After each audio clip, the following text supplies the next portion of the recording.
दिल्ली के उपराज्यपाल अनिल बैजल ने बुधवार को अपने पद से इस्तीफा दे दिया है।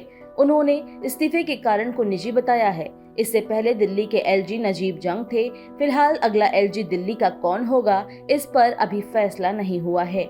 केंद्र सरकार इसे लेकर जल्द ही नियुक्ति करेगी। इस पद के 3 शीर्ष दावेदारों में पूर्व मुख्य चुनाव आयुक्त सुनील अरोड़ा, नीति आयोग के सीईओ अमिताभ कांत और लक्षद्वीप के प्रशासक प्रफुल्ल खोड़ा पटेल हैं।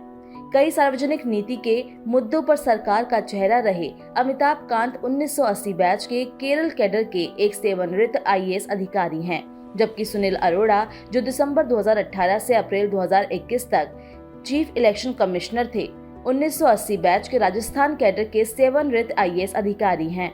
वो केंद्रीय कौशल विकास सचिव और सूचना और प्रसारण सचिव रहे हैं। वहीं प्रफुल्ल खोड़ा पटेल वर्तमान में लक्षद्वीप, दमन और दीव के प्रशासक हैं। उनको शीर्ष नेता पीएम मोदी और गृह मंत्री अमित शाह की पसंद कहा जाता है, लेकिन सूत्रों का ये भी कहना है कि दक्षिण भारत से एक भाजपा राजनेता को भी नियुक्त किया जा सकता है। हालांकि सरकार आश्चर्यचकित कर सकती है, इसलिए सरकार और पार्टी सूत्रों में कोई भी इसका अनुमान नहीं लगाना चाहता है।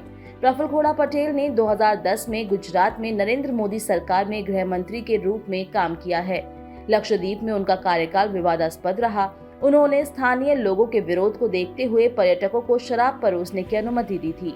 दिल्ली में 3 नगर निगम एमसीडी के एकीकरण के बाद आने वाले निकाय चुनाव स्थगित कर दिए गए हैं।